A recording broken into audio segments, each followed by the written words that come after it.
Olá! Na aula de hoje, nós vamos ver como proceder com um banco de horas.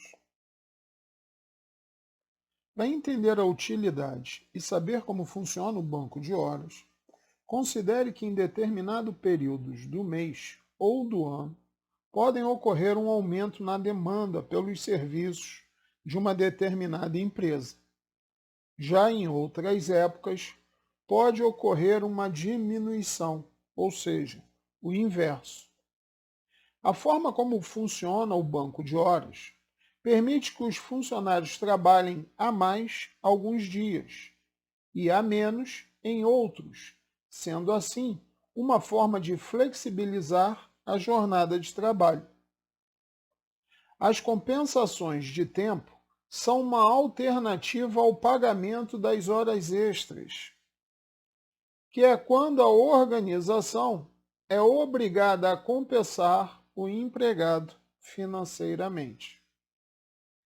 Para o colaborador, a vantagem está em uma jornada de trabalho mais flexível, na qual seus atrasos ou faltas podem ser posteriormente compensados.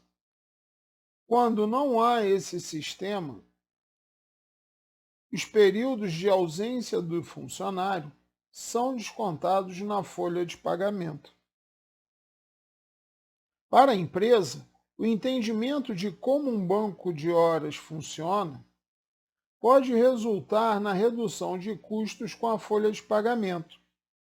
E para não perder essa gestão, é interessante que o empresário aposte na adoção de um software de controle de banco de horas. A legislação brasileira determina jornadas de trabalho de no máximo 8 horas por dia, com até 2 horas extras, totalizando 10 horas por dia. Entretanto, o limite de tempo trabalhado por semana sempre será de 44 horas. Em todo caso, existe a obrigatoriedade de se fazer o controle das horas trabalhadas de cada funcionário da empresa, considerando que esse controle é necessário devido à forma como funciona o banco de horas. É muito importante fazer um bom controle de custos em gestão de pessoas para evitar futuros processos trabalhistas. Geralmente, quem cuida dessa tarefa é o departamento pessoal, que usa os registros de ponto para determinar o tempo trabalhado a cada dia por todos os colaboradores. Para administrar o banco de horas sem a possibilidade de erros de digitação, esquecimento ou até mesmo sem que nenhum registro seja alterado, o mais seguro é adotar um sistema de controle de ponto. Talvez a principal alteração promovida pela reforma trabalhista quanto ao tema é que não há mais a necessidade alguma da participação do sindicato na implantação do sistema de banco de horas pelo empregador, podendo a formalização ocorrer através de simples acordo individual entre patrão e empregado. Agora, após a entrada em vigor da reforma trabalhista, empregado e empregador podem celebrar acordo individual por escrito, visando a implantação do banco de horas, sem qualquer necessidade de intervenção do sindicato da categoria, o que efetivamente facilita a utilização prática de tal regime pelas empresas.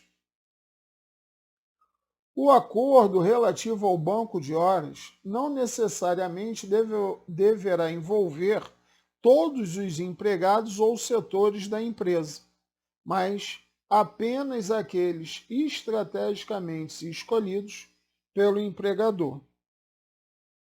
Entretanto, mesmo não havendo obrigatoriedade de participação do sindicato da categoria para a implementação do banco de horas, as empresas devem estar atentas quanto à aplicação das regras previstas nas convenções coletivas de trabalho que tratam especificadamente sobre essa matéria. Agora, se houver banco de horas com saldo negativo e positivo, a dúvida é se um banco de horas negativo pode ser descontado. Também é contemplada pela tarefa de gestão desempenhada pelo departamento pessoal. Por essa razão, é importante saber quais são as regras para essa situação. A lei define que o desconto de horas negativas na folha de pagamento não pode ser levado de um semestre para o outro. Assim, se um funcionário deve horas de trabalho e não as realiza em um prazo de 6 meses, tem o seu banco de horas zerado. Essa situação reforça a importância de um bom trabalho do RH, porque a empresa pode descontar a diferença de horas do salário do funcionário que está em débito. Porém, só pode fazê-lo até o encerramento daquele banco de horas. No caso de compensação de horas, a ideia é que o trabalhador tenha a flexibilidade de trabalhar suas horas extras de acordo com a necessidade, enquanto possui liberdade para negociar a sua jornada em momentos de necessidade. Assim, um saldo de horas negativo significa que o trabalhador pode não sofrer os descontos financeiros na folha de pagamento, já que deve compensar essas horas em um momento posterior a combinar com o empregador. A mesma lógica é aplicada se houver saldo de horas positivo. Neste caso, o funcionário não será recompensado financeiramente pelas horas extras trabalhadas, e sim pela diminuição da jornada em outro dia de trabalho. É preciso entender as datas e os limites de compensação utilizados pela empresa para que não haja problemas maiores. Afinal, do mesmo modo que o saldo de horas negativo pode acabar sendo descontado da folha de pagamento de um funcionário, o saldo positivo também tem que ser compensado.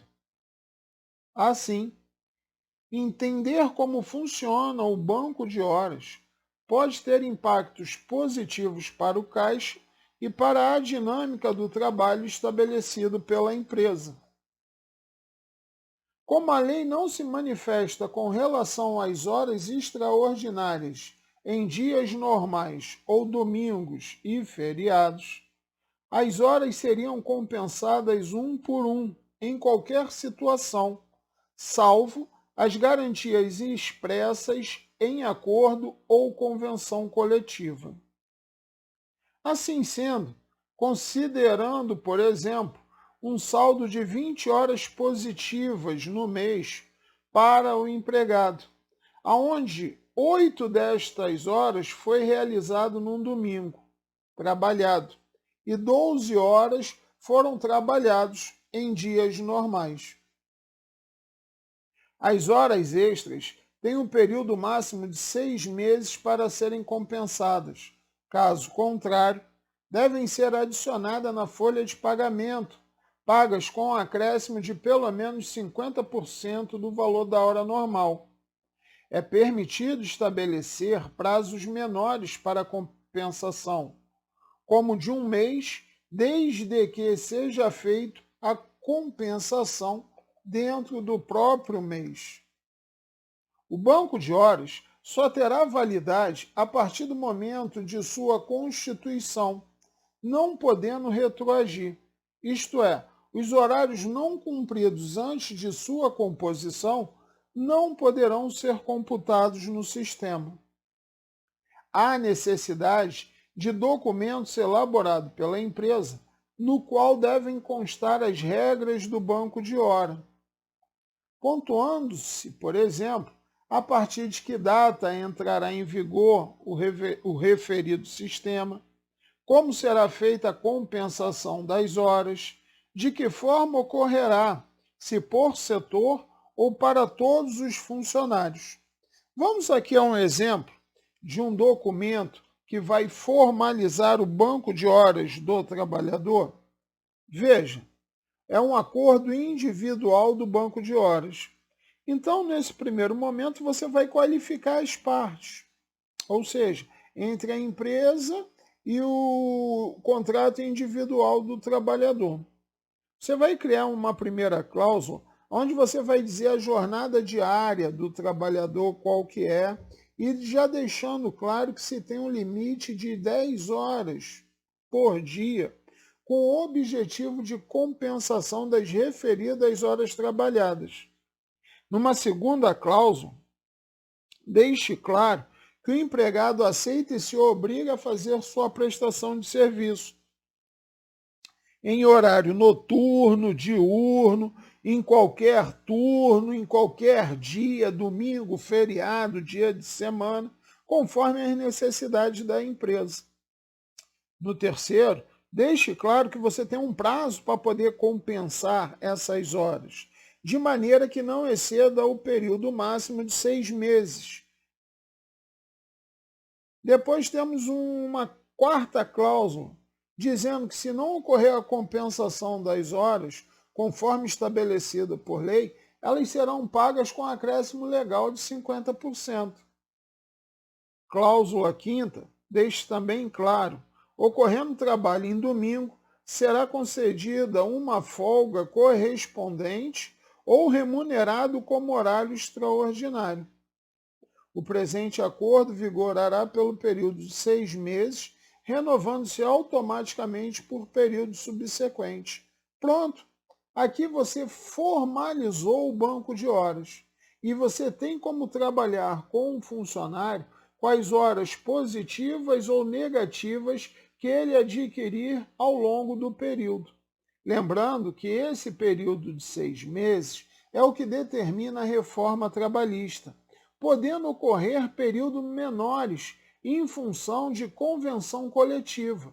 Algumas categorias, a de TI, por exemplo, ela traz que as horas, o banco de horas tem que ser zerado a cada 3 meses.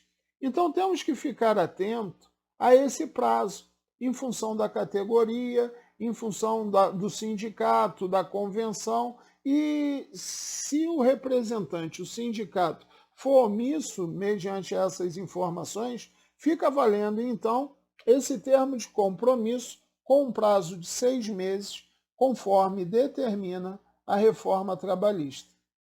Espero ter te auxiliado no entendimento de um banco de horas. Muito obrigado e até o próximo tema.